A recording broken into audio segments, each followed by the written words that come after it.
Hello, friends. Thank you for joining us. My name is Joel. And this is the O2 Drop.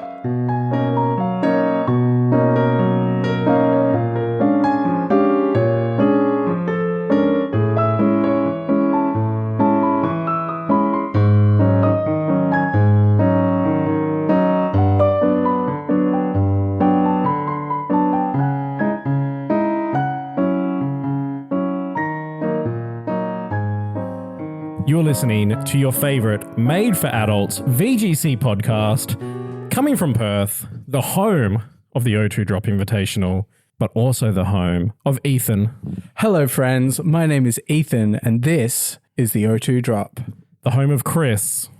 My name is Chris, and even though I got destroyed in the O2 Drop Invitational, I'm still the best VGC player in this room. Incorrect. And Mark. My name is Mark, and Chris, if you'd like to buy an Ace Trainer card, I'll have one for sale. I don't want your shitty Ace Trainer card. Why? Because you're going to get one of your own? No, because I don't want one. Yeah, okay. And I didn't want a Worlds invite. You wasted money if you go to World, let's be honest. Now that is shots fired. Having said that, I think we should go as content creators / media. Oh, 100%. Yes. Something that we can consider for next year. For sure. Please subscribe so we can afford to do this. Yes. We may as well do it at the top. If you've ever listened to us previously, welcome back. If this is your first time because you watched the O2 Drop Invitational on the weekend, thank you so much for joining us. And where the fuck have you been? And where have you been for the last year? And we're so sorry. We've been here making great content for you. Also, if you're here because you watched the O2 Drop Invitational and now you're here to listen to the podcast, we apologize if we gave you any illusion of us being professional about anything. Yeah, you will notice that the O2 Drop Invitational was hosted on the Perth VGC account because that's where we act professional. Here, we act like ourselves. I don't know what the fuck you're talking about, cunt. No one here is wearing a suit and tie. No, not at all. We're not even wearing pants. No. Or jocks. No. I mean, We don't all hang out. yeah. Nice dick, Ethan. Thank you. You too. Do you manscape? Sometimes. Okay. Not tonight. Does it like naturally grow in that curly moustache pattern? Just like my hair. Nice. That checks out, actually. Mm-hmm. I straighten my pubes, as you can see. Yeah. They're Do you use like very L'Oreal? long. Pardon? L'Oreal? No, I use Tresemme, actually. Oh, of course. And Chris, I cannot see a single hair anywhere. Immaculate. Laser treatment? But the only part of my body that isn't hairy. Yeah, it's weirdly like an exact circle around your junk of hairless, like a fucking crop circle, like aliens have landed Yeah, there. it's like a helipad. It tells Andrew where to land.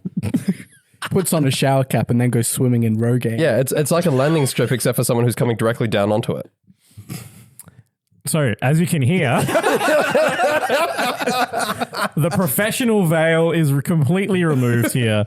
But if you're here hanging out, having fun, having a good time and like to support us, please consider checking out the02drop.com. It'll redirect you to our Buzzsprout page where for as little as $3 per month, you can support the running of this page. It will give you additional episode every week.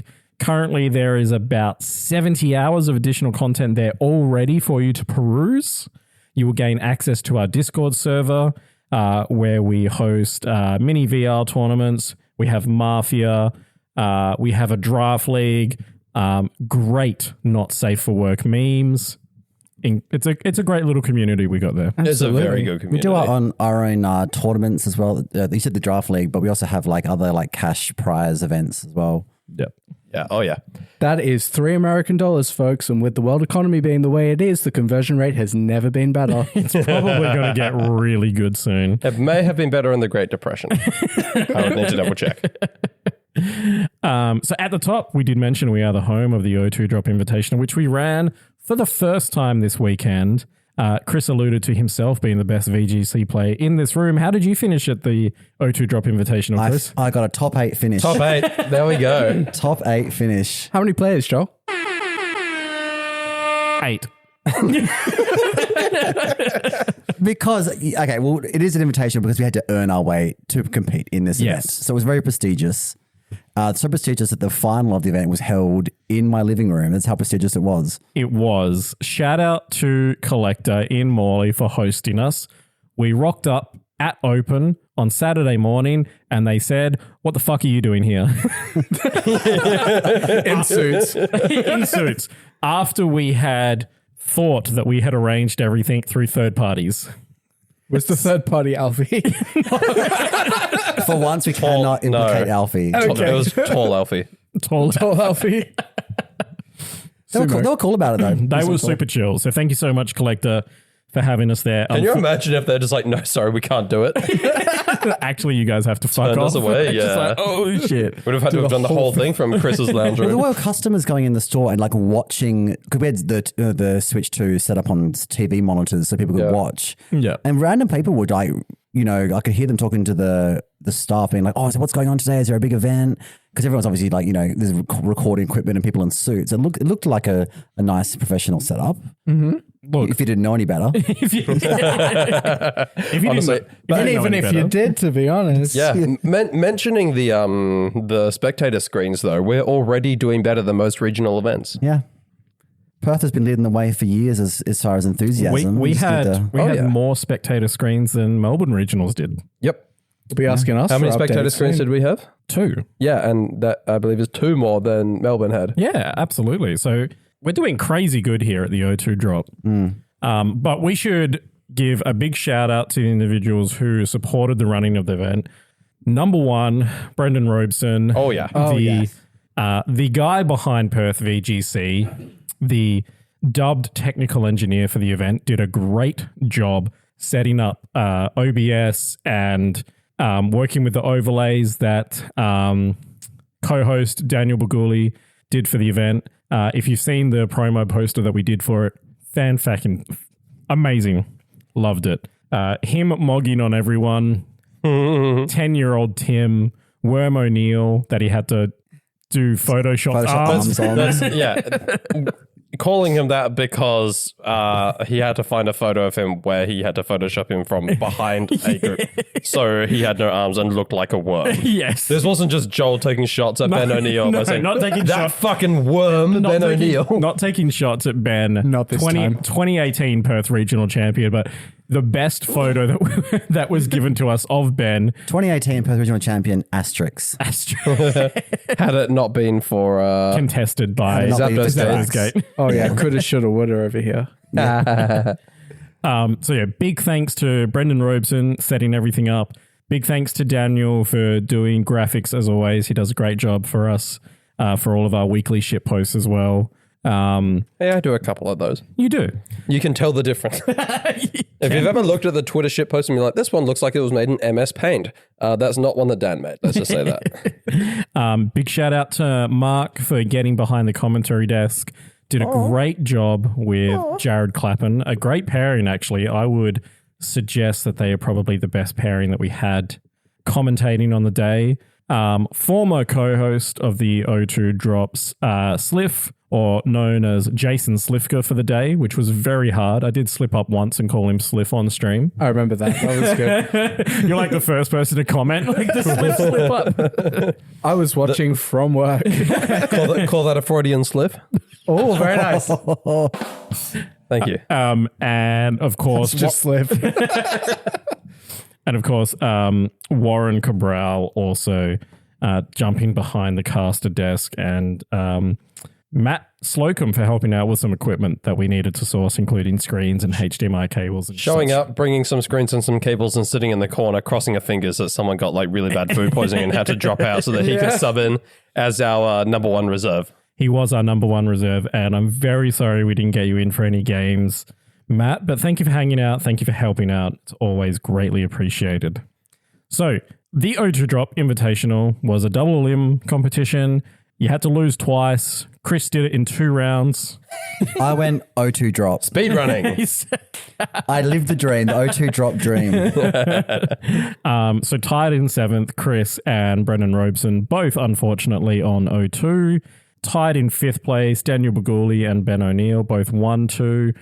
4th place, losing in the losers semi-final was Peter Vowles, who went down to Alistair Sandover. Friend of the show. Friend of the show. Both of them. Both of them. Friends of the show. Friends.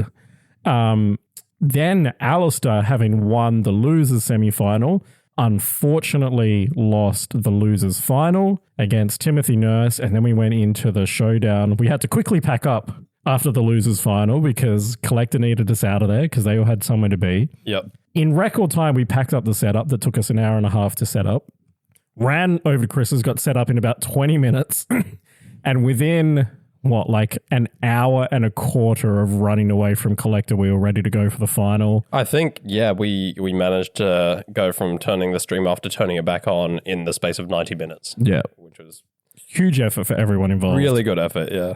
And people liked the painting in my kitchen, like living They room. did. Yeah. Got a bunch of comments, actually. Yeah. I was scouring it to see if there was a Whiscash sticker like in one of the blue squares or something. Honestly, that wouldn't surprise me if there was. That would have been peak. And so the commentary was set up in Chris's kitchen, and then the tournament was happening in Chris's lounge room. Yeah. It was a good thing as well, because if we did the tournament in the kitchen, we would have had to have given them Worlds invites. I know, which I don't know if we can give, but it would have been nice to give another Worlds invite to another Australian, to be honest. That's But true, yeah. Unfortunately. I mean, Kieran, he's already got one, so... Yeah, but you know, what would have happened if Tim had have won? We could have given another... He would have had to have played again, because that's how double Elam works. That is how double Elam works. And so, spoiler, if you haven't seen it, Kieran did knock out Tim without the bracket reset. So Kieran went 4-0 through the day. Timothy Nurse went 4-2. And then Alistair Sandover went 2-2 through the day. So great battles had throughout the day. It was very fun watching some of our best players in Perth go at it and having an opportunity to present that to the world. And Terrapagos finally won a major event. Kieran didn't bring Terrapagos. Oh, I thought he was because he didn't. What was his? It was just his VR team. That was his VR team. Okay, Yeah. yeah. Mr. Plough with the Miraidon. That's right, and- Bolt Beam Speed Sandwich, which absolutely destroyed me.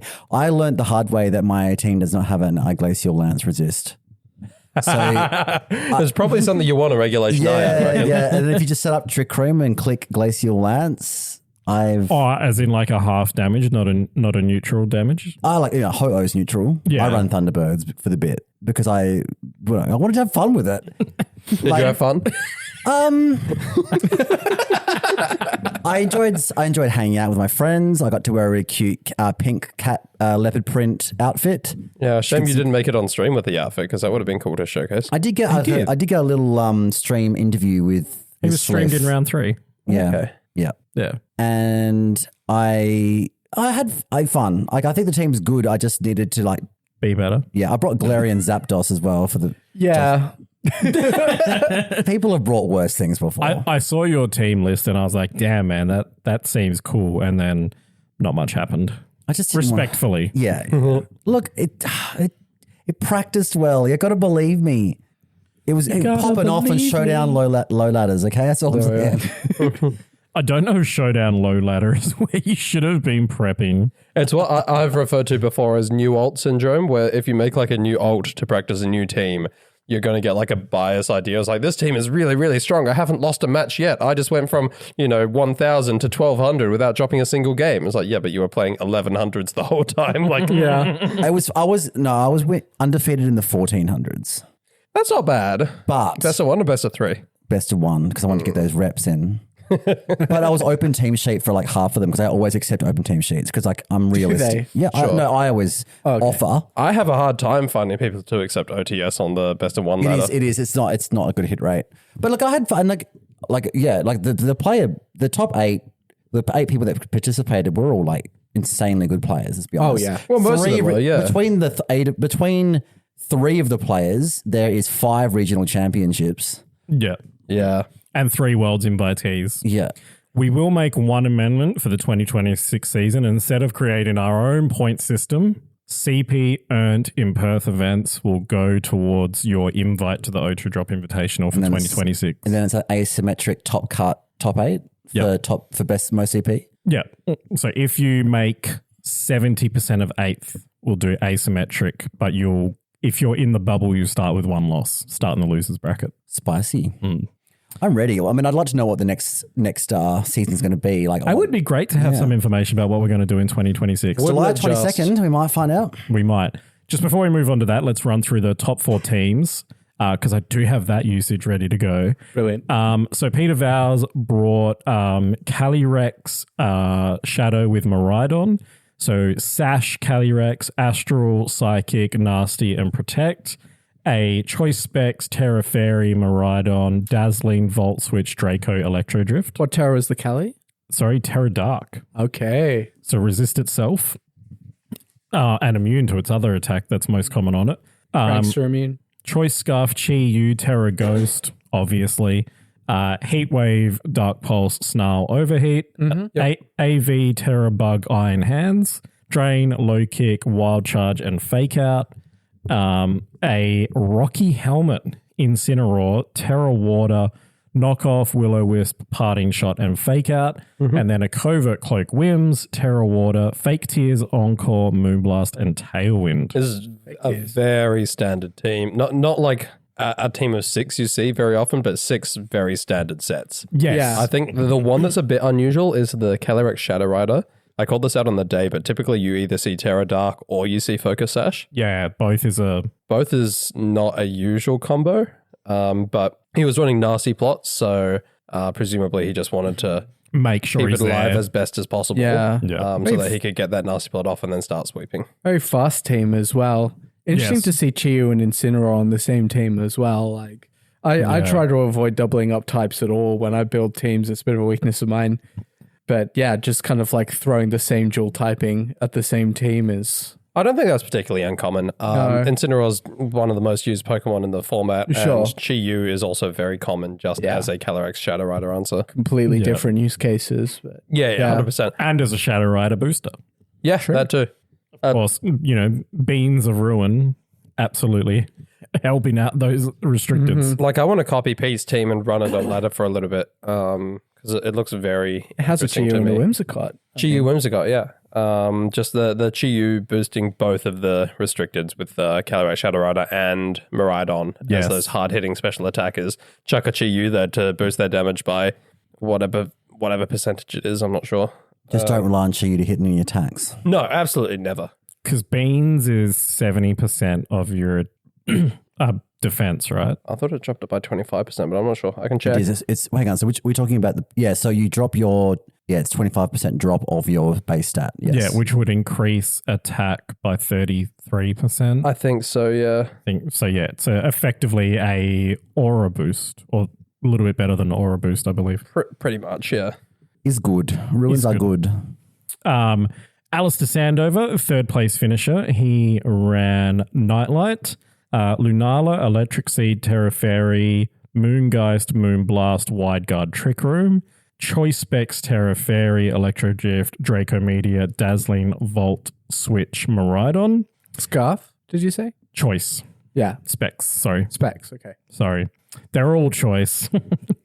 AV, Terra Bug, Incin with Flare Blitz, Knockoff, Fake Out, U-Turn. U-turn is the standard nowadays. There are a lot of them. Yes. Well, the AV set is really picking up. Yeah. But think we saw multiple times on stream the usage of the bug. Terra Bug offensively for U-Turn to pick up KOs. Yeah, it was very Yeah. funny. It's like, oh, actually, it was like, Pokemon at 10%. It's like, oh, maybe the Terra Bug Incin U-Turn does pick up the KO here. And it absolutely did. There was one time it didn't. In Yeah, the into the deciding Whimsicott. fashion. Yeah. And ended up mattering. Covert Cloak, Terra Water, Whimsicott with Moonblast, Tailwind, Light Screen, Encore. Yep. A Flame Orb, Guts, Ursaluna with Terra Ghost, Facade, Headlong, Earthquake, and Protect. And a Choice Band, Terra Water, Urshifu Rapid with Surging, Close, Aqua, and U-Turn. Bandit Urshi's pretty cool in this matter. Yeah, there are 2 of those. So Urshifu and cool in the same sentence? I know. I mean, it's not I've found it a bit hard to use in Red Guard just because of all of the sun. But yeah, like Choice Band goes away to patching that up, I think. Yeah. And again, world's competitor, multiple-time regional champion, brought a very meta team. Yeah. Yeah. Probably the closest thing to some freedom is, the whims, trading out, the light screen instead of like fake tears, for example. No, light screen standard. Pete's the one who mixed it up a little bit. Okay. Light screen, that's the Arabega Wims right there. The cover Cloak Terror Water with Of course it is, yeah. with those 4 moves. Okay, and then we... So yes, incredibly standard. Seems like everything's meta in this regulation. Well, I think the regulation, because it's been around for a while now, I think everything's finally settled and everything's found its place. We're still going to get things mixing it up at Worlds. Yeah. But last year for Worlds, the format basically started not that long before NAIC. So the format started and then there was a massive break of any actual events and the meta didn't really have time to settle. Yeah. And a bunch of stuff showed itself. I think we've had much more time for the stuff to show itself. And when we get to Worlds, it's not going to be like last year. It was like, wow, Terra Fairy Miraidon? That's really big. It's going to be like, okay, more of this. Yeah. Now, Tim ran the same 6 as Alistair. The only difference is that he ran a Terra Ghost Choice Band Urshifu Rapid instead of a Terra Water. Was that the only difference across their two teams? That was the only difference across 2 teams. We don't know their EV spreads, of course, but Pokemon, moves, and Terra types, everything else the same. 1-to-1. Wow. 1 for 1, yep. So, of course, we don't have to go over that again, but, Tim playing very safe, and he did play very well for the day. He lost round 1 and then went all the way through the losers bracket back up into the final. So, a big shout out for grinding it out the hard way. Who did he lose to in round 1? In round 1, he lost to... Oh, was it Pete? Yes, he lost to Peter. Peter Vales, yeah. No, sorry, he lost to Dan. Oh, okay. Friend of the show, Daniel Baguli. Yeah. So fellow panelist. So Timothy's path to second place was the toughest path he could have taken. He lost round 1 to Daniel. Then he beat our very own Chris Marr. Then he beat Ben O'Neill. Then he beat Peter Vowes. Then he beat Alistair Sandover and lost to Kieran. Wow. And excuse me, he lost 1-2, and then he won 2-0, and then he won 2-1, and then he won 2-1, and then he won 2-1, and then he lost 1-2. So he played nearly full sets the whole day. Wow. Jesus. Wow. Exhausting. Yep. And then our winner of it all, 2024 Melbourne Regional Champion, friend of the show, Bolt Beam Speed Sandwich, aka Mr. Plow, the correct name, Terra Electric Choice Scarf Miraidon. Sorry, did you drop the name of the person you're talking about? Kieran Singh. Thank you. 2024 Melbourne Regional Champion, friend of the show. There we go, thank you. Sorry, got to give his full professional name. Absolutely. All the titles. Breaker of Chains. Mother of Dragons. Mother of Roaring Moons, yeah. So yeah, Terra Electric Choice Scarf Miraidon with Electro Drift, Volt Switch, Draco Meteor, Snarl. Snarl's cool. Clamulet, Terra Fire, Calyrex, Ice Rider, Glacial, High Horsepower, Trick-Room, Protect. Assault Vest, Incineroar, Terra Water, Flare Billets, Knockoff, U-Turn, Fake Out. Rocky Helmet, Amoongus, Terra Water, Spore, Pollen Puff, Rage Powder, Protect. Focus Sash, Urshifu Rapid, Terra Stella, Surging, Close, Aqua, Protect.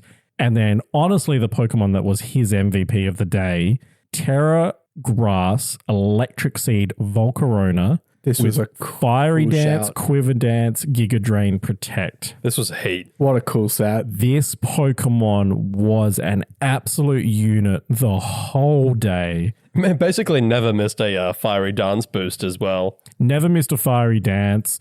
Always lived everything it was in front of. It was a menace to the tournament. When we spoke to Kieran after his win, he was like, pardon me, some of those matches I didn't need to bring both restricteds because I had Volcarona. Like it... after I love that. It's like, yeah, I don't need restricteds. I've got Volcarona. It's basically a restricted. Yeah. So like if he had Electric Terrain and his Volcarona out, after one turn, he pretty much always Quiver Danced turn 1 any game that I watched. He was +1 defense, +1 special attack, +1 special defense, +1 speed. After one turn, it was an absolute unit. Complete menace to society. A boy on the hood. So yeah, big shout out to everyone who took part. Congratulations to Kieran, winner of $200. Between the VR June number 2 tour that he came second in and the O2 Drop Invitational earned enough money to pay for his Switch 2 in preparation for Worlds. Oh, beautiful. Oh, yeah, because that's probably something we want to talk about a bit later. That's something that is going to be allowed at Worlds, right? Yes, it is. We can talk about it now. Their Pokemon company has said that yes, the Switch 2 will be legal for Worlds. So obviously they've done a bit of testing, a bit of work, because when the Switch 2 first came out, TPCI said, or TPCI/Play Pokemon said, no, not at all. For NAIC, Switch 2 was not allowed. Yeah. Because initial testing was that the sync got way out, disconnects are through the roof. So I'm very interested. I would love to know from a technical perspective what they've done. That's a question. Have they fixed it or are they just freeballing it? Just letting it happen, man. They probably had enough complaints after NAIC of people who had like wanted to bring their Switch 2s. So it's like, well, then I guess it's happening at Worlds and whatever happens, happens. Yeah. Because we were running the Invitational off of 2 Switch 2s, right? Yes. As stream switches. Yeah. So from what I witnessed, everyone who was not on stream was playing on their Switch 1s. Mm-hmm. Didn't we say that it had to be Switch 1? We said, do whatever.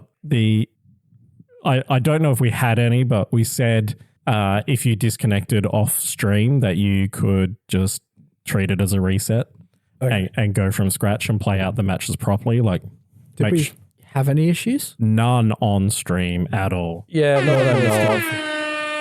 so they didn't other than a few, there was like 2 occasions where somebody had the wrong team. Okay. That was happened to Alistair. Yeah, I knew of the one where it's really unfortunate because, as we mentioned, his team was almost identical to Tim's. And the person on the Switch previous to him. Yes, yeah. Oh. So Okay. perfect storm. And it was only upon going to Terra his Urshifu when he's like, wait a second, this is the wrong, the one difference between the 2 teams. Yeah. Apart from potentially EVs, which would have been a bigger issue if that wasn't picked up on. Yes. Yeah. So we did stream 2 turns of an invalid match, but we got that sorted quickly. And Dan having his nicknames of his Pokemon being visible accidentally. Also got Which were sorted very out. appropriate nicknames. I don't know what you're talking about. Going back to the Switch 2 being allowed for Worlds, like that'd be mad not to not make that happen because it encourages people to buy one. It does. From a business perspective, it would be full. Nintendo would have been like, you make this fucking work. I'll be interested to see what they do in terms of connection. Right, because obviously you can't just set up a room full of Hori docks because the Switch 2 doesn't fit into the Switch 1. Maybe Hori they'll dock. finally listen to us and just let us do local connections. Maybe that is a whole lot more stable. Yeah. Oh, yeah. But I mean, and it's also going to be like 1/3 the amount of participants compared to an IC for VG. So that's very true. We're looking at 300 to 400 participants likely at Worlds. Yeah. What have we got? 432 invitees it's total like for Masters? 432 or something like that. So between 300 to 400 people showing up, I would say. That's 200-ish local connections. Yeah, I was going to say, how many did we have at Melbourne Regionals? We had about that many 280, players. 260, 280, something like that. Okay. We were just over like the 256 kicker. Yeah, okay. But still, that's not a heap of people. No. Not at all. And when you think about it, if you're worried about Wi-Fi traffic or just general radio wave traffic, you would stop people from bringing their phones into the venue. Yeah. Like that would go down good like luck. a storm, yeah. 400 switches compared to a couple of thousand phones. Yeah. Yeah. It's not really adding that much. Because even the card Digital players have traffic. phones. Exactly. All the judges have phones. All of the event staff have phones. There's bloody Wi-Fi going through the venue, no doubt. So, I'm sure it'll, instead of being a Hori dock, it'll probably just be a bunch of like USB cables on the top. Hori dock. Yeah. That's what they're called, Chris. Yes. It's got a Hori dock. Yes, the brand name of the dock is Hori, Hori. Gets around, does it? It's probably actually Hori, but Well, yeah, I mean, it's consistently plugging into things. To go around and give every table a kick. How just to many be sure. switches was that Hori dock in I hope it gets- at Melbourne Regionals? I did see something from NAIC where obviously somebody was trying to test out how to connect the Switch 2 to the docks. And apparently the Switch 2 has like a USB-C connection on top. Yeah. You can play it upside down. Apparently Look at it upside down. Hold on, let me grab my Switch too. I'll have a look. Wait, have you got a Hori dock? I hope these hoary docs are getting the STI screen.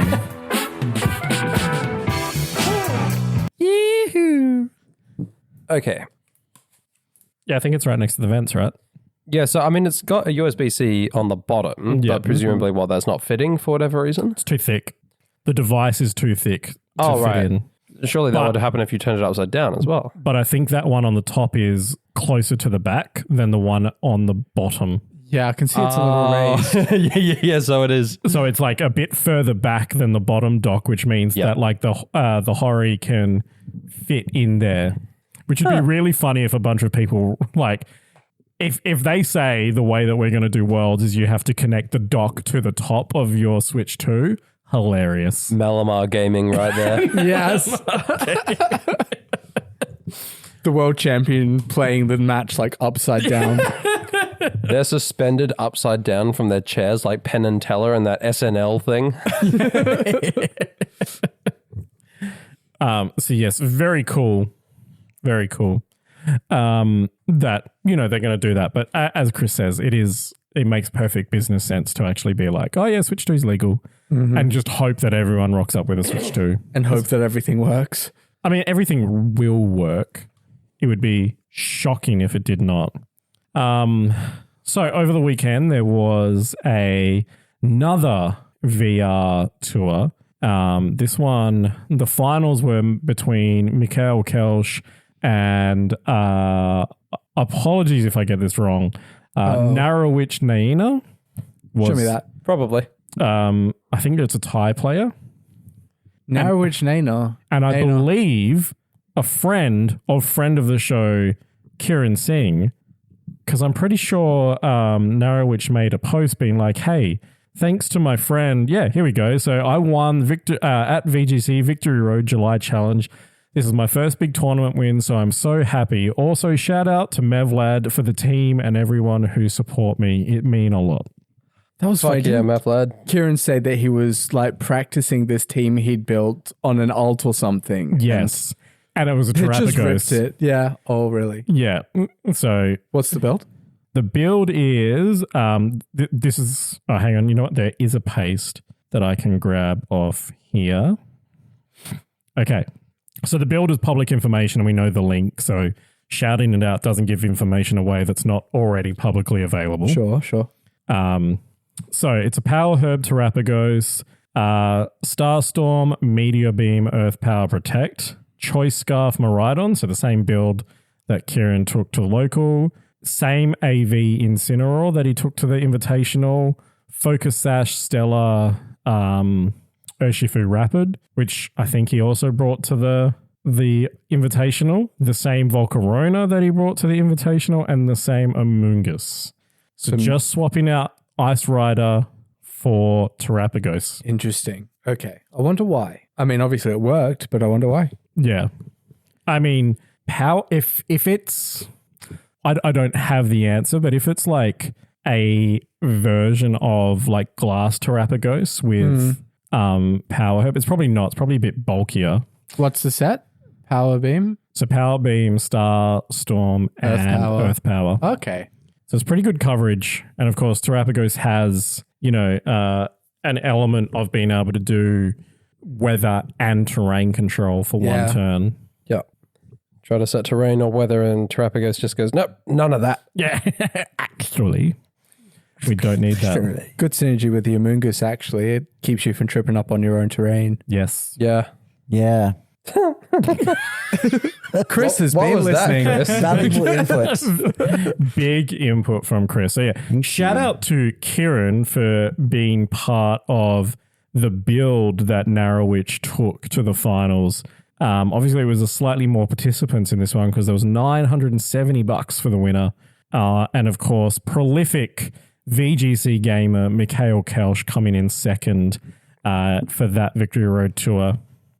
Quickly go through some of the names that made it. So Luca Paz, Hayato Takahashi, Raj Desai, Lorenzo Cellini, Mikhail Kelsch, Nikolaj Hoj Nielsen, David Carrera, Lewis Markle, Narrowich, Matthew Robertson, Australian, was 6th seed. Francesco Daena, Hojo New, Takuto Notohara, Ko Sukidi, Chris Large, and Samuel Thompson. What are you saying about me? Butthole. I've had a really slim week, thank you. I've been really healthy. Oh, yeah, try. I can tell, babe. I have not, because the burgers Thank you, the burgers we went for on the Saturday night were fucking huge. But they were good. Did you get one of the chicken ones? I got the chicken maple butter. Oh, yeah. What? Oh, Yeah. Shout out to the local bird on Wanneroo Road. I think it's in like Yukon or Chewett Hill. Chewett Hill, I think they call it. Yeah. It's not far from here. No, it's very close to here. Yeah, we all went there after we wrapped up the stream on Saturday night to celebrate the success of our friends and celebrating our first proper live casted video stream for VGC in Perth. Yep.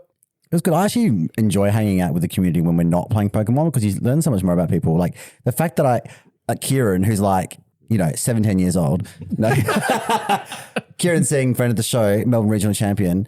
Like he's a red wine drinker and a Guinness beer drinker. Two things I never would have thought he drinks. And he now I feel challenged closer to him. He challenged Alistair to split the G Yeah. when we went to the Irish pub across the road from local bird.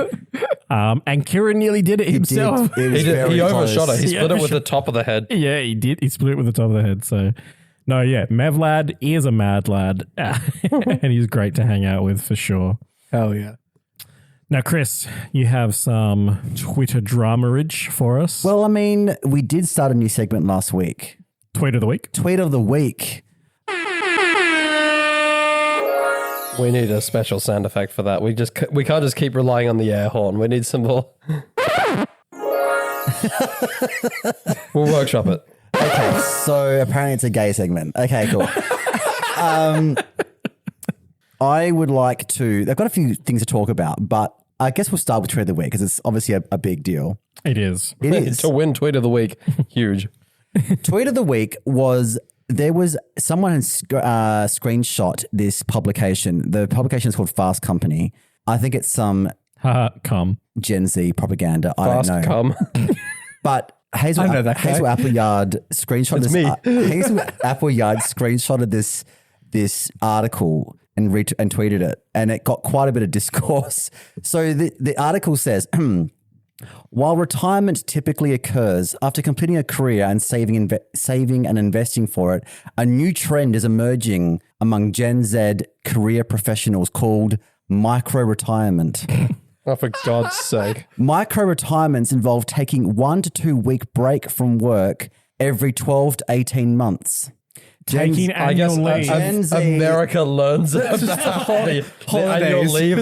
Gen Z is using micro-retirement to avoid burnout, find greater fulfillment in their work, and enhance their overall well-being. However, it's not just Gen Z. So the point is, these micro-retirements of 1 to 2 weeks break from work, Twitter absolutely panned this. They're like, what? So Gen Z reckon they've invented holidays and vacations?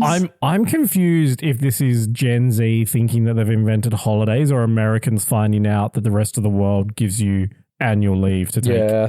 It's probably somewhat the latter because from what I've heard about US There's workplaces, no rules. Yeah. they don't really get a lot of, most places like start off with nothing and then in the second year they'll get like a week of paid time off, they call it. Yeah. And then they kind of accumulate more throughout. From my understanding, there is no legal requirement for paid time off in the US. Crazy. Which is fucking crazy. crazy. Micro-retirement, though. It just sounds like a fucking corporate psyop to me. It does, doesn't it? Twitter had, it's like there were people who were like, oh yeah, I've invented nano retirements. It's when, the middle of the day, I decide I'm going to take half an hour break, a nano retirement of 30 minutes so I can reset and just have something to eat and reset my brain and my mind. And I've also invented mini retirements where I finish working at 5 p.m. every day. I retire at 4:30 every day. Hell yeah. Gen Z really is breaking the Look at labor you, market quiet over its quitting knee, at isn't it? 4:30. Yeah. So that was very funny. But that only narrowly beat another You know tweet. what? I reckon my boss, or my ex-boss, because I got promoted to reporting to the CEO, but I reckon he must be an American at heart, because today I was at my computer, I watched the time tick to 12, and then half a second later he was calling me. I was like, who the fuck calls anyone the moment the clock ticks over to midday? And then he thought that would be an appropriate time. Was it an urgent call? No, fuck no. He's a fucking idiot, but hope he doesn't listen to this podcast. But if you are, thank you for listening. Shout out Joel's boss. Like, $3 American Soon to be a month. Joel's ex-boss.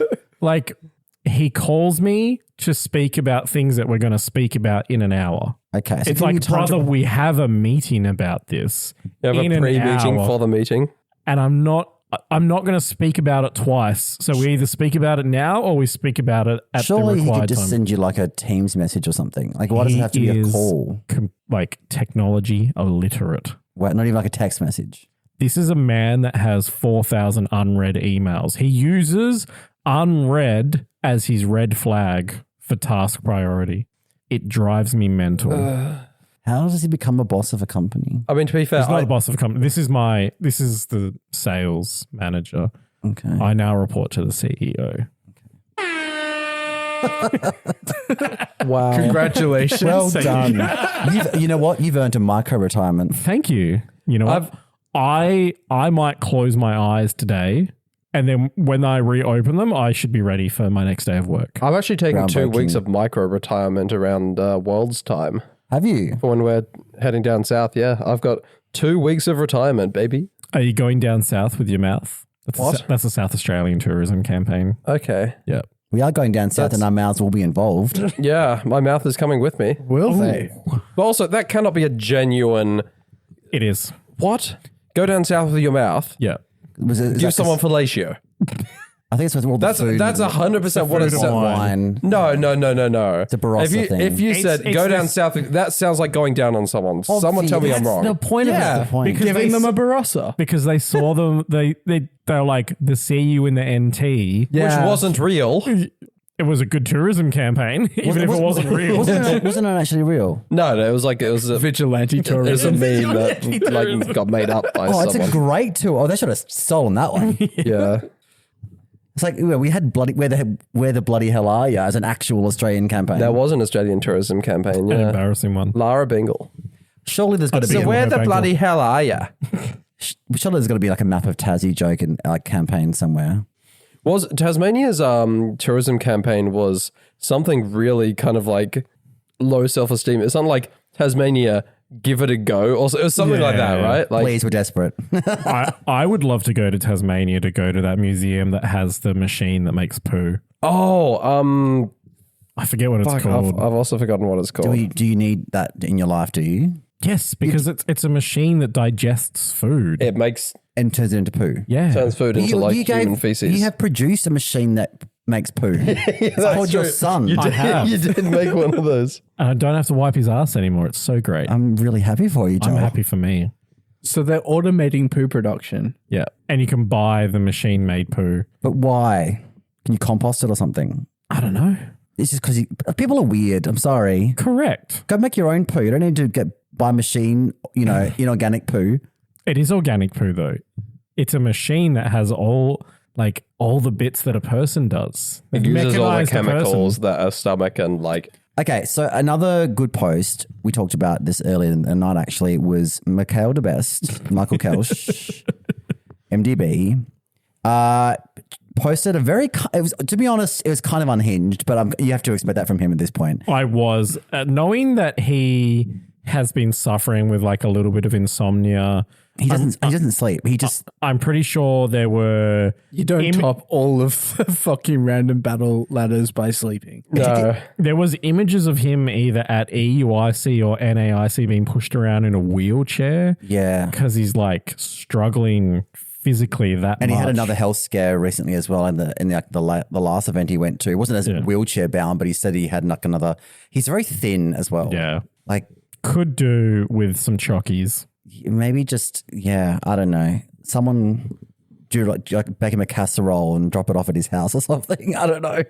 But Feed that feed that man some sausage. He is German. He should be down with it. Yeah.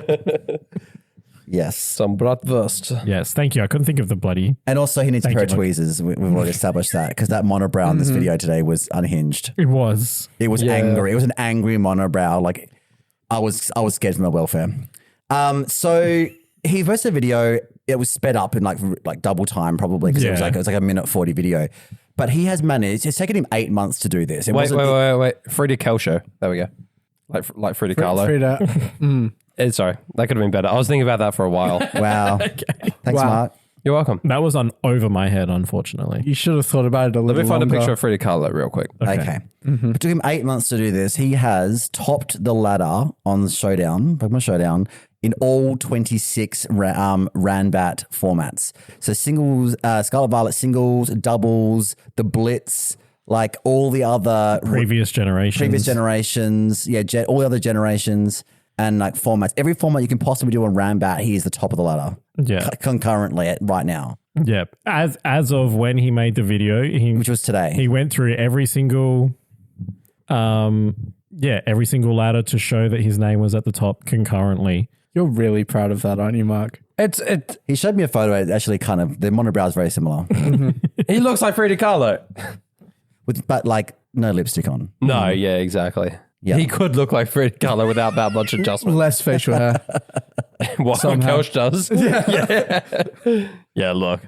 So many congrats to him. He literally proclaims to be the greatest Pokemon player in the world or something all time. I feel like the video. greatest Pokemon player of all time would have won the World Championships at least once. Look, he'll win one day. I mean, he's top 4 twice in 2 years, hasn't he? That's Cool. Yeah. He's won the same number that I have.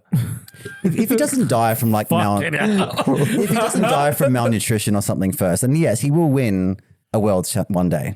Maybe. Yeah, probably. We'll see. It's a very hard thing to do. Allegedly, it's quite hard to do. Nah. win world championships. Yeah. Nah, I'd win if I ever got invited. Yeah. I'd win. Nah, I'd win. Jesus Christ. We just have to trolley you up onto the stage and fucking back to tank. The evidence of its difficulty is proven by the fact that no one in the modern era has gone back to back. I'm pretty sure nobody's won it twice in the modern era, have they? Define the modern era. 2014 onwards? 16 onwards? Don't say it. Oh, God. Because, like, I mean, Because Ray Rizzo Rizzo was did back it, to back, like, didn't he? back to back, 2 back, I think, 3 times. I think Okay. was he 10, 11, 12? Or was it? Yeah, I think I'm Or was gonna it go with 9, that. 10, 11? I think it was 10, 11, 12. We Someone else do won it have first the time. entire World Web in our hands. We will get a fact check on that. Yeah, but I'm browsing reels. Why would I use my time to Just Google looked anything? up Frida Kahlo. I would, Yeah, that's true, I did. I would call modern era Gen 7 onwards. Okay. Okay, yeah. Like that's when all So, the 2016? yeah, 17? all of the game mechanics are kind of the same. Yeah. Like the way that Tailwind works and all that stuff. And there's only been like minor Post Talonflame. post talent. It is the year 7 PT. Shout out to Joel Howe. Ray Rizzo. We're fact checking this, are we? It is when he's ranting and raving in these like manic episodes because he hasn't slept, Michael Kelch, this is.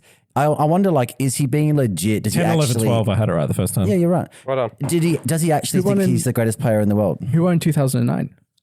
A Japanese player, I believe. Probably. He probably does. And I mean, obviously he's doing the yards to try and be the very best. Like no one ever was. The bester, if you like.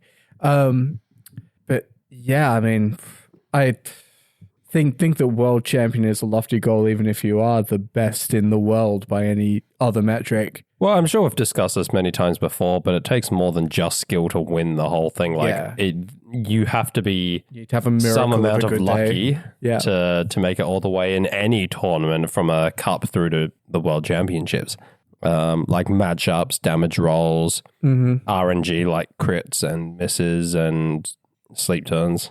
Getting every read right. Yeah, getting every read right as well, because, you know, good players tend to be better at making reads than others, but at the end of the day, sometimes it genuinely does come down to a 50-50. Yeah. So, you've got to have a good day to win the whole thing. Yeah. It's lucky matchups Got to have a good couple of days. That's why I haven't won Worlds yet. I just haven't had a good day. or qualified. Yeah. Well, I need good days before that as well. Right. Exactly. Like every day, basically. You need There is a deficit of good days in my life. Yes. You need a consistent at least year of good days. Yeah. That's what I think. Yeah, so since Wolf Glick, it's been Glick, Riato, Paul Ruiz, Noato, Eduardo, Shohei, Luca. Okay, so Wolfie Glick winning the 2016 World Championships is our Battle of Yavin in this case. Probably. Well, we decide when the prequels and the Like where does the timeline sort of like In base Star Wars, itself they around? use BBY, which is before Battle of Yavin. Yeah. Yeah. What are we calling the modern era of Pokemon is effectively the question. I think when Wolfie Glick won. 20... Anno Domini, AD, in the year of our Lord, Wolfie Glick. 2015 Amen. was the first year that used ORAS. Okay. So Yes. 2015 onwards. So 2017 was the first year of Gen 7. But let's call it 2015 onwards. I would call Or would you call XY modern? yeah, if we're calling ORS modern, I think we call X and Y modern. Okay, 2014 is the O2 Drops official official. BBY. Yeah. Yeah. That's our Battle of Yavin. Ray No, Rizzo would it is the be before times. ABY, Yeah. Pardon? ABY or PBY or something? Could it be after the Battle of Yavin? It's literally it's BXY and AXY. I like this. God. So before XY and after XY. And is XY itself before or Pokemon. after XY? XY is 0XY. But it went for multiple years. Well, as soon as the game, It's When only it used for released. one world's. as soon as the game came out, it would be after XY because Okay. it's as soon as it exists, it's already like Thank after you, itself. Chris. Exactly. Finally, some logic here. The was- there release was- date. There was one world championship with XY. Okay. So that was 2014. 0 AXY. Yeah. the beginning of the modern age. Huh, cool. So then, like I'm so glad we clarified. Let when they us invented know in the comments if metalworking. we're The right or wrong. listeners are glad that we clarified. I'm sure they are. Anyway, you can unmute the podcast and we're finished talking about this. You can now begin listening again. Yep. and I want to. How will they know? Are they watching the subtitles? When are we starting the modern age of the podcast? Are we in it now, or are we Yes. still in like the stone age of the podcast? Season 3, baby. I mean, there's probably before Sliff and after Sliff, right? Or- that's our Battle of Yavin. don't get me wrong, I love Sliff, but that's like the major event in the podcast. The defeat of the in Galactic 5 Empire. years, in 5 years' time, when we're a big podcast and people know our name, people are going to be talking. It's like, hey, did you know the O2 Drop originally had 6 members? And they'll be like, Some guy left super early on due to creative differences, which isn't why he left, but that's going to be the rumor. That Yeah. Or you could call it our first big international guest. So like probably the Hans. Well, that's no, because we had Kieran Singh on like the 3rd episode, so that's basically right from the start. Yeah, early did, season had but- Alistair and Kieran. Yeah, but they're also Friends of from the here, show. friends of the show. So you can either say the international, they compete at Hans Worlds. when we spoke to the Hans first time, or Andy LeVGC, which I'm pretty sure was early this year, right? Andy LeVGC was before the Hans, wasn't it? And it was also before. I think it was the end of last year. He was last year. Yeah. Yep. Andy. He was. Yeah, Yeah. The birth of Jesus Christ. Yep. he could be. And Andy could be. Could it be a 2-time guest? Maybe one day. We'll see. We can get him back. You know what is a crazy thought that we should do before Worlds? What should we do? What should we do before Worlds, Joel? We should try really hard to get 3 American guests on before Worlds. That's a Whoa. big call because Worlds is only 5 weeks away.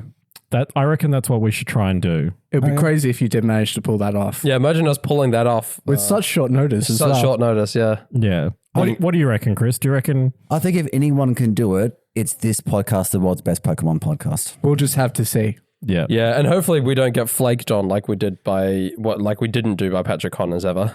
Not once. Not Not once. once. Never. Never happened.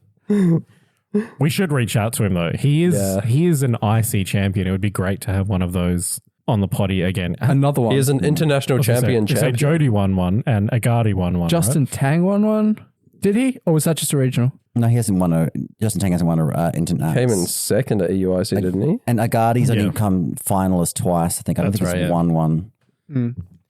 Yeah, I reckon we should do that. We should try and get like an IC champion. We should try and get a really good modern player who's popped into the scene in Sword and Shield and has got lots of regional championships. Been to Marco Silva. Is that who we're getting? Kieran Singh. And we should try. We're getting Wolfie. We're getting Wolfie. We should try and get. We should try and get Wolfie. When we do our worlds draft, we should try and get another content creator to join us for our worlds draft. It's got to be Wolfie. Marcos Perez, Moxie boosted. Maybe. Perhaps. Possibly. Another content creator. Like, is this like can be Pornhub? Does it have to be Pokemon content creator? Oh. Can we get Angela White on to do the world's draft? Dan would lose his mind. I wouldn't even let him know. I'd just like open another chat with you guys. Just like, Angela, this next name coming up, you'll get along really well with this one because he's also great at being hard fucked by RNG. Please continue with your Twitter, Chris. I've only got one more. So what's the time on the episode? 1 hour. Well, 1 hour mark. We're officially talking about the anime. I don't really keep track of when we bring that up on the main episodes. It's mostly just for the bottom cut. Well, we're doing it now. Okay. Pokemon Horizons. Yes. We've got new Pokemon lore, which I was very excited about because I love this Pokemon. Scovillain actually has other color forms. Really? Really. That sick. is hype. That is crazy. This changes everything. It does. So I hope you're all sitting down when I revealed this. And if you have, I wasn't. Well, make sure It's too late. Make sure you're sitting down now. I hope you're one of those people that can think in crystal clear images and color because I am not. Yeah, Okay, well, I'm going to describe it for you then. The original one is red and green. Yes. That's the original one there. You can see it? Yeah. Can you Right. see that? I can, yeah. Yeah. According to the anime, official law now, Scovillain can have 2 green heads Or two two red heads I can't believe it. or one of each. Okay. And the number of colored heads it has depends on the spiciness of it. Oh. So the red heads if are you had- spicier than the green. If you had 2 redheads, that would be pretty spicy. They would be very spicy. You know what would have been cool? They should have had They're yellow. They should have had variants where it was because the red and green heads have an equal special attack and attack stat. Yes. And so the 2 cooking. red heads should have had a higher special attack and lower attack, and it should have been vice versa for the green heads. It's actually- One's pure fire and the other one's pure grass.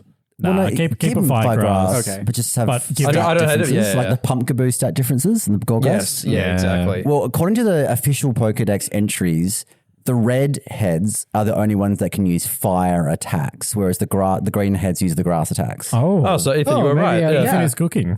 But I mean, Hire me. but yeah, so maybe if you get like a double red head, I think it would have been really. like double, I don't know, increase special attack, and that it learns like a signature fire attack or something. That like would be so cool. Twin fire beam or some shit. I don't know. See, this annoys me because Game Freak could have done this. They could have. They could have. I'm just thinking now. I'm cooking in my head. Like, there's so many different colors of chilies you can get. You can get Yeah. orange ones, yellow ones, and so you could have had like That's all of them. orange, yellow, green, red. There's like that weird color between orange and red. There's that one. Yeah. But essentially, what I'm saying, even just with 4 colors, you could have had so many different combinations. Yeah. And you could have had slightly different stats for each of them depending on which head they had. Yeah. I don't know. I reckon they regret Vivian and all their forms. They probably don't want to have to do the coding for another like 27 Scovillain forms. Even if they didn't change anything about the stats and just had They could have literally just done a Kitakami Scovillain and they could have done Blueberry Academy Scovillain. Yeah. Done. They didn't Done? think of it yet. Well, maybe I don't know who are the designers for these games. Obviously, their names are probably on the credits of the games. I probably could look it up. However, If we could find out their names and their home addresses. put in more fucking effort. You know, that's all I'm saying. Like they just Have you guys phoning it seen in. the thing about how Game Freak is nerfed by Nintendo because like Game Freak has produced like a Monster Hunter style-esque That game looks game insane. with really up-to-date graphics. Oh, was that the other ray tracing? I can't remember exactly. It was a soul, was some sort of like a ninja- Souls-like, wasn't it? Yeah, something like It that. had like there's like Ninja Warriors in like it, didn't it? Yeah, a I've seen it, JRPG yeah. style game. I did see something about that. Yeah. What And- was it called? It was like not Edge of Tomorrow. We That's need a to think. time loop Did you have movie. to think? If you fix the soundboard yet, do we have the thinking music? No, I like the other one, but okay. Anyway, so those that care, Scovillain, we may see future forms of Scovillain if the games get unlazy. Beast of Reincarnation. Yeah. If that ever happens. That's not the music I was enjoying. Bam, bam, bam. Beast of Reincarnation, which I think That's is it. on PS5. Incredible looking. And it shows you what Game Freak is capable of. And it makes you think, why the fuck does Scavvy look like shit? Well, I mean, do we have high hopes for Gen 10, or are we just all assuming that Game Freak will never make a good game? I do have high hopes for Gen 10. Because Legends ZA looks a muchness. Has anyone actually played this game? Because for all we know, it could just be like an I think it's Unreal just Engine, announced. Unreal Engine tech demo. Yeah. It's a bunch of ray tracing and nothing else. Yeah. Yeah. Also, explaining for our listeners, not me, because I know what you're talking about. What's ray tracing? So ray tracing is like the very simpleton explanation, from my understanding, is it figures out how light gets to the point of view of the viewer from the light sources in the Right. game. Okay. I see. So it like gives you proper like sheen off water and you know like Sunbeams rays of through light. leaves beams of and- light through leaves and shit like that. So Okay. it gives it like a really immersive feel. Really realistic. Takes Yeah. a lot of processing power. So much processing power. Okay. So it's a very intensive process, but it modern Looks amazing, yeah. makes games look really good. Cool. Thank you. Now our listeners know what you're talking about. Yes. So Our listeners understand now. Yes. I do have high And so hopes does Mark. for Gen I 10 He always did. I kind of explained it. because in my head canon, You are so naive. Pokemon is going to use champions for competitive battling. So they're not going to have to worry about what that looks like in the game, and they can just make a game. I know I'm wrong, but You're I so hope- cute, Joel. This is adorable. I'm hopeful that they can develop a game. Good one. Develop a game. Yeah. That's the standard. Just like any game. That's the bar. That's the Just bar. develop a fucking Game Freak. Develop a game to completion. Do you know what? Yeah. Instead of rubbing one lip and being like, "Hey, are we done?" Getting down and dirty and getting the job done and producing Find something beautiful. Your goddamn production clit, Game Freak. If you want to see what like a beautifully designed Pokemon game could look like, Pal World. go and not Power World. Go. Have they been sued into oblivion yet? I don't know what happened with them. I think they just Still happening. Still to happening. obscurity. Go and play Pokemon New Snap. That is what it could look like. That wasn't made by Game Freak for obvious reasons because it looks nice. But I mean, I know there's only there's probably like 5 or 6 maps. There's not a massive game. Literally a roller coaster. You sit on a fucking track and you take pictures. Yeah, but there's multiple routes per track Sure. and shortcuts and it stuff like still that. is on There's a few rails. rendered environments. They must Pokemon- look amazing, but there's like Pokemon- not much else to the But game. the models so- of the Pokemon interact with you and change depending on what you do. So it's not like they're just like, it's not like a video where it's all pre-programmed. Like it's the same as like an overworld in a regular Pokemon game, just that you're on a rail. But my point is that the Pokemon look a million times better. Yeah, from what I've seen. I haven't played it myself and I'm probably not going to, but it does look good from what I've seen. trading off a lot of functionality to make that happen and Yeah. just comparing between the two games is my point. But yes, it makes sense that they would be able to put more effort into making the game presentable. I mean, Game Freak does neither, but You know what is crazy is just how good Switch 2 looks. That's what everyone's saying, yeah. Yeah, I know, for the game. And like, we got to experience on the weekend running the O2 Drop Invitational through Switch 2s. the frame rate difference is noticeable. It's insane. And like, all they did was update hardware. Imagine if they had have just, I don't know, optimized a game and And they're still only up to date with about 8 years ago. yeah. Well, I mean, when you think about it, so what I think a Switch 2 has been compared to a PlayStation 4, Yeah. which for a portable, relatively cheap piece of hardware is pretty good. It's not Relatively bad. cheap. Relatively. I mean, my wife has like a ROG thing, which was like $1,600. And yeah, sure, that has like a 3040 or a 3050 equivalent processor in it, and games look good, like great. Games look great on it, but like it was twice the price of a Switch 2 type thing. So Right. Yeah. I think Nintendo and Pokemon have such name recognition that they don't really need to put any effort into their game to sell shitloads. I think, unfortunately, you are spot on. Yeah. And that has been the problem for like 10 years. 15.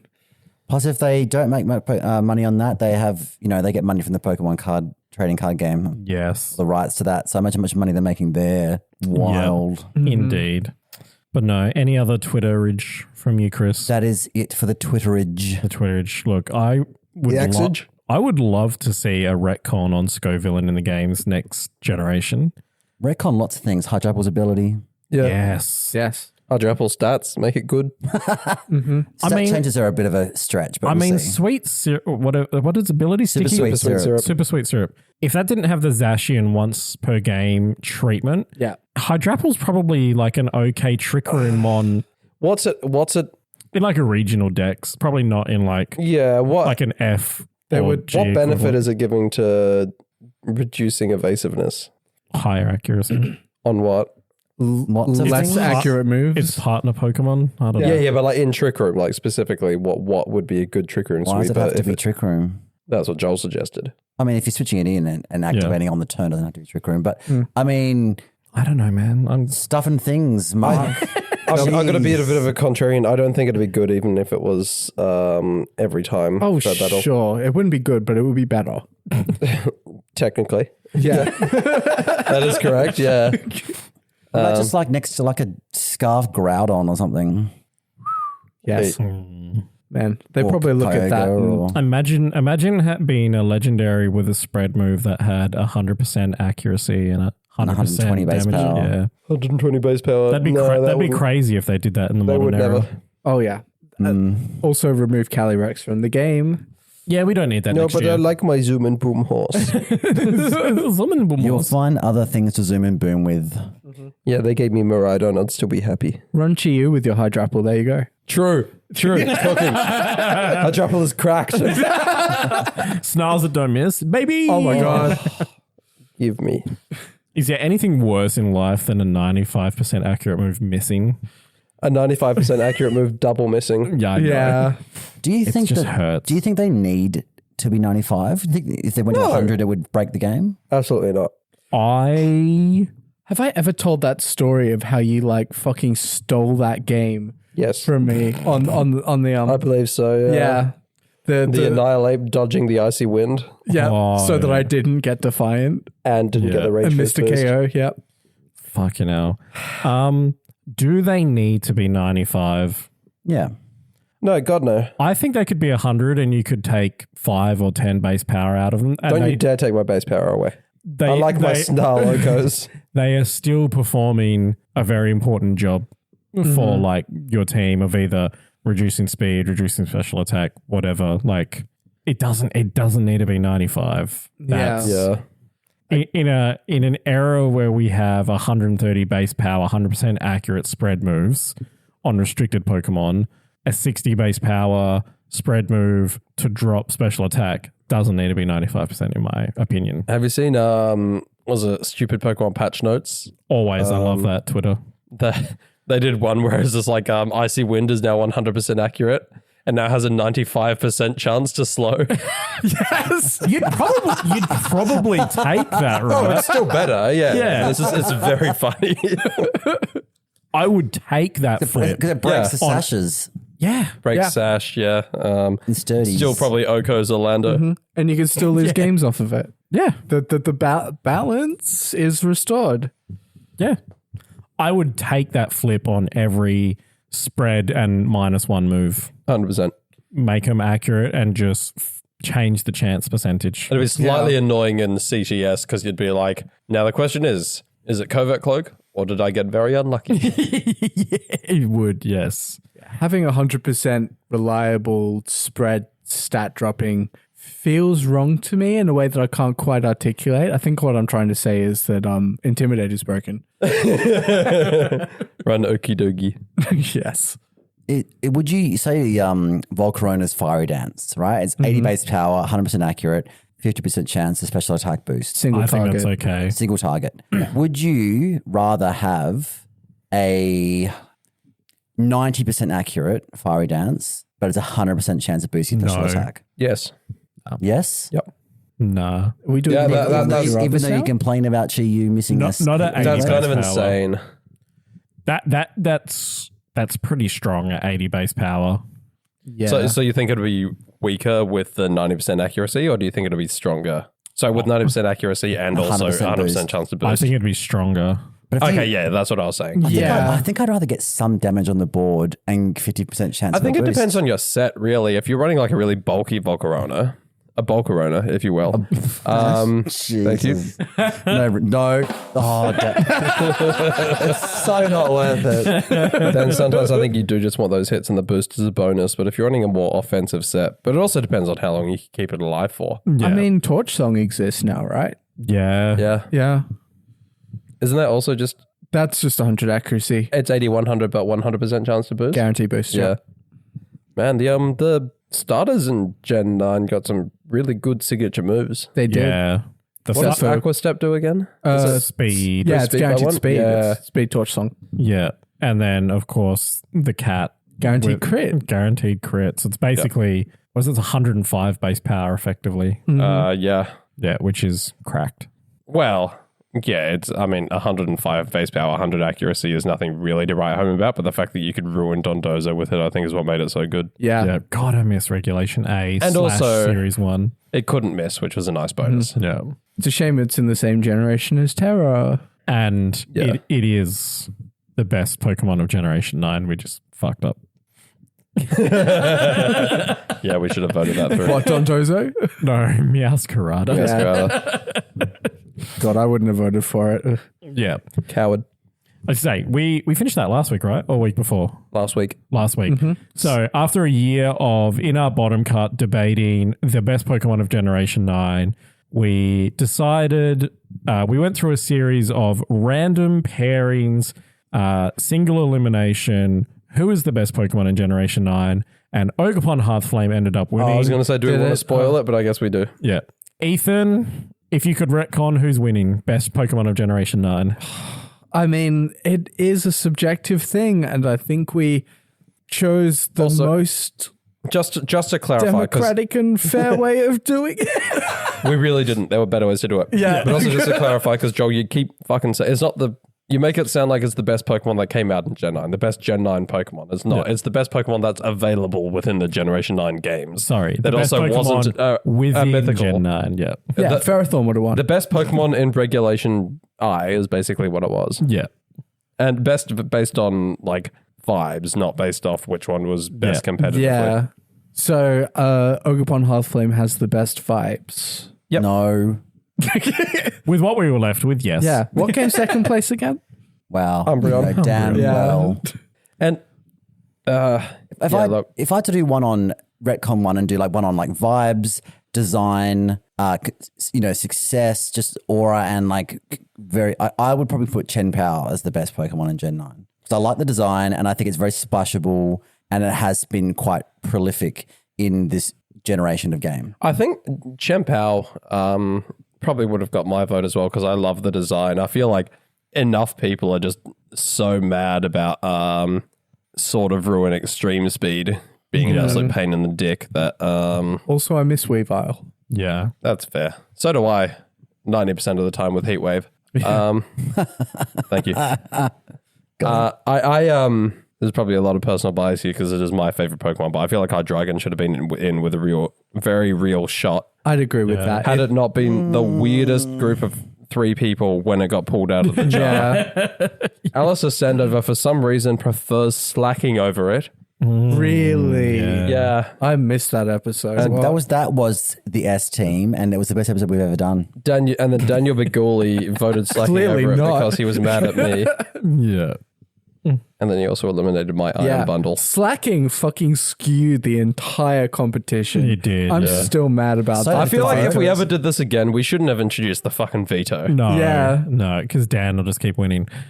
So one Chi Like and slacking should have been eliminated like round 1, I think it was. It just kept getting vetoed through. it got brought back to life as well, lest we forget. Yeah, we shouldn't have allowed that either. No, so Chi and Pow vote from Chris, a Chi and / Hydreigon from Mark. Yeah, I think in terms of collectively as a group, Hydreigon would be one of our like Yeah. Oh, yeah. It feels best like score on average. Like Yes. we all love Hydreigon. yes, Right. good Pokemon. Yeah. As close to objective as we can manage. Yeah. And it got eliminated through spite.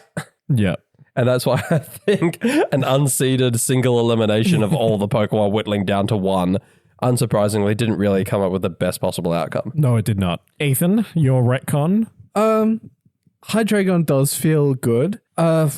I mean, out of all the possible Pokemon without any hint of bias, whatever, I can't really say, but it did make good content. Yeah. Yeah. The destination was garbage, but the journey. Yeah.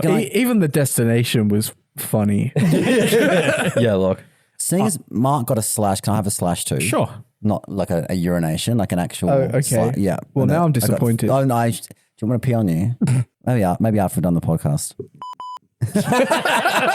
Don't you dare cut that out. Actually, I thought of 2. Dragapult had like early regulations. Dragapult with like the Terra Ghost Choice Band or Terra Dragon, Dragon Dart sets. They had like 2 kind of variations. Yeah. They was sick. Like I loved it when Dragapult was good. I would also like to give a shout out to Macro. Carried us through the first few regulations. If we didn't Really have, did, if we didn't have Prankster Haze, Yeah. there would have been like no Dondozo counterplay. That was, I mean, I know there was like, oh yeah, just being like unaware, like Clodsire or some shit. But like legitimately, like Haze was the best counterplay. And it also was like Tailwind and Foul Play and other shit like that. And I think Macro for me would be like 10 power / Macro / Dragapult. I think it would be very interesting for us to do a favorite Pokemon to use competitively throughout the years. Like not like Pokemon that we found was strongest and would be most likely to put on our teams, but Pokemon we most fun. enjoyed using. Yeah. Is Sylveon a hot take? No. I think I enjoyed Sylveon Some in people- Reg A. Sylveon like kind of filled a general hole that wasn't really before Flutter came in and kind of dominated that fairy space. well, even In Reg A, then, Sylveon definitely had some play. in Regulation B or Series 2, it was as it was then called. Sylveon existed on the Goodmons team. It did, yes. I actually brought it to a Perth Regionals in Reg F, I believe, along with Dragapult, actually. Okay. I was using a fun Will-O-Wisp Disable set. Yeah, I remember your support. Yeah. Dragapult. Pain in the And- dick. And like Spadef Carmine Sylveon was a decent bring there. It pulled his weight. Okay, I'm a big fan of Choice Specs Hyper Beam. Yes. Oh, I did bring that in 2020 as well. That's how we met. Yeah. But then Specs Terra Blast, because the Terra Blast is pixelate boosted when you don't Terra, Yeah. which is very nice. Very funny. So I think, were you saying Sylveon for Pokemon to use competitively or Pokemon that should have potentially won the tournament? Competitively, I do think that it's a generally popular pick, and obviously like trends rights forever. But Yeah. I don't know, like placing it up against this is why this is so hard, you know, like you're pitting everything up against everything. Yeah. And it's like tough to come to a consensus. I think that was the issue. A, it was unseeded single elim, and B, the other issue as well was that we didn't have the same people voting every single time. Yeah. So maybe like, you know, you'd have one Pokemon that eliminates a very good Pokemon, but then that one Pokemon, which was considered very good by the 3 people who were voting that particular week. You're saying that it would have been more democratic if less people got to choose. Genuinely, yes. Yeah. No, not more. No, I'd like to retract that. Not more democratic, It would have been better but it would have been and more consistent. Yes, Exactly. consistent. Just like real life. Yeah. Yeah, democracy fucking sucks. Yeah. Yeah. I am very torn for retcon. I have a lot of Pokemon that I think for different reasons would be the best Pokemon available within Generation 9. Joel thinks it should be Palkia No. because he loves my cock. I think, We all do. I think Dragonite and Roaring Moon had really good competitive generation runs. Dragonite being one of my favorite Pokemon, just generally good vibes. Roaring Moon is a great design that came about in Gen 9. The link between Salamence and Mega Salamence. Yeah. Just very cool, very appealing. Meowscarada, great design, I think. Obviously, it's Gooner and Fairy bait, but like, woohoo, genuinely just an enjoyable Pokemon to play. I then also think Ogerpon base is a really cool Pokemon to come out in Gen 9. Honestly, and all of the master Ogerpon was generally like a really good introduction from a balance perspective, and that's a rare thing from Game Freak. I like, we complain about like Ogerpon being the winner because it's like, is this really the best we got? But like, in fairness, it could have been so Ogerpon's much worse. great. Yeah. Ogerpon is really great. Yeah. And then Hydrapple would probably be my last. If I had to try and figure out the best Pokemon available in Gen 9, that would probably be my top 5. Dragonite, Roaring Moon, Meowscarada, Ogerpon, and Hydrapple. Hydrapple's a great Pokemon. Yeah. I mean, I'd and throw generally names out beloved there. by all of us in the podcast. Yeah. Annihilate made it a long way, actually. Yeah. Annihilate, also very popular with us. Yeah. Yeah. At this point, we're just giving people hints on how to get good scores on their top 10 list. Yeah. We are. But, you know, it is too late. We have decided the best Pokemon. It's set in stone. It is Ogerpon. Confirmed. It is Ogerpon Halflame. That is now the best Pokemon. Confirmed. No further questions. No further questions. Did you see that Sliff had submitted his top 10 favorite Pokemon? Well, he's not Yes. going to get rated until he pays. Correct. They're Just currently a paying to see what subscriber. the stance was, that's all. But yes, if you're listening and you want to go back Hot and take hear, is that it's a good top 10. if you want to go back and hear all of our arguments and name calling and bitching and all the other scratching, biting, pulling hair that we did to get from all of the Regulation I, or when we started Regulation G Pokemon, If you're into that sort of thing. whittle it all the way down to Ogerpon Halflame, you can hear all of that on the bottom cut for only $3 a month. And as we mentioned, if you are a subscriber, you can get your top 10 favorite Pokemon rated by us. We give you a rating out of 10 and discuss your top 10 list. We are objective and free of bias. Yep. Relatively. We've gotten good at it. Relative to what? I don't know. I feel like sometimes we'll get a list and be like, I gave that Pokemon a really good score when it was on that person's list, but on this list, I'm getting bad vibes from the list in general. So it's getting a Context lower is score. important. Yeah. Also depends on how hot the person's is that submitted the list. Like Yeah, that. some of us, Chris, will rate you higher if he wants to fuck you. Yes. We are the best. So yeah, come get your top 10 list rated for only $3 American a month. Absolutely. Look, to our listeners, thank you so much for tuning in. We appreciate you dropping in every week to listen to the world's best made for adults Pokemon podcast. Woohoo. Thank you so much to Chris, Mark, and Ethan for joining me this evening. And if you are interested on this week's Bottom Cut episode, we're going to do some food ratings. Very, very huge topic. We have already Don't spoil it.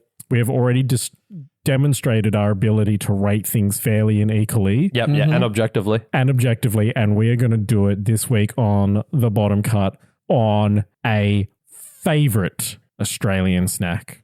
We're going to give you the definitive order of best. We're not, because we're each going to have a different answer. As we come to as a group of 4, we make a list. Everything's going to average out as having exactly the same score. It'll be a 3-2-1 point system, and I reckon we tweet the result. We've got 5 of them, so 2 of them get we no should tweet points. the result to Arnott's and see if they respond. Yeah. Or Arnott's, whoever it is made the sponsor snack. us. We're very professional, you fucking dicks. Tune in to find out. And also, if you we're going to do a world's draft with all the presenters of the O2 Drop. If you have advice on some spicy picks for people you think are going to do really, really well at Worlds, Don't tell Chris. don't reach out to us and give us some advice, because there are players in probably in some of the Asian circuits in Latin America, even some of the European countries where I probably don't know the players outside the big names. So I'm open to suggestions. None from Australia, though. Last year I just drafted all the Australian players, and I'll probably do it again. Nice. Yeah. I'll fucking do it again. Yep. Until next time, friends.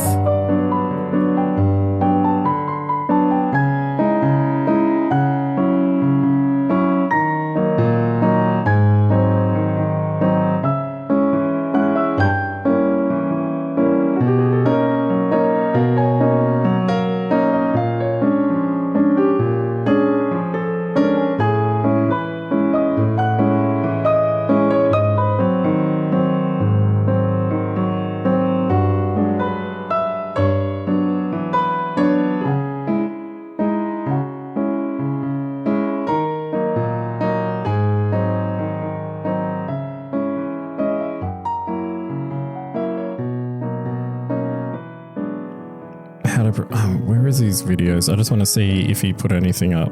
No.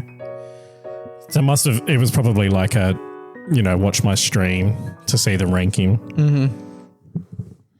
Yeah, he probably didn't want to document it so that he could be ripped to shreds by people who would.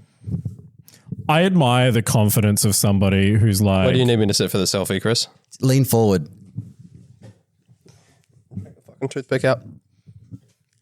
I'm trying to get proof that I'm doing it so they don't vote me out in Mafia. You're like, I'm here right now. Excuse me. Room tone, please.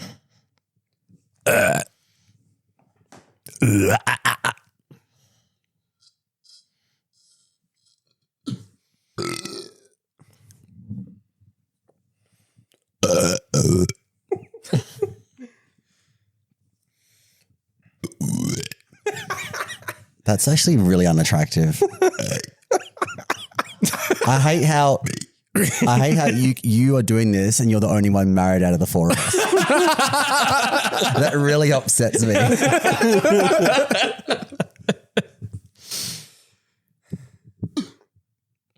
I've lost my ability to do it. No, don't. Shame. You got to swallow the air. That's what I was trying to do, but my throat constricted. I was like, nope, you're not doing it. Okay, anyway. Reverb this time. Probably because I'm too full.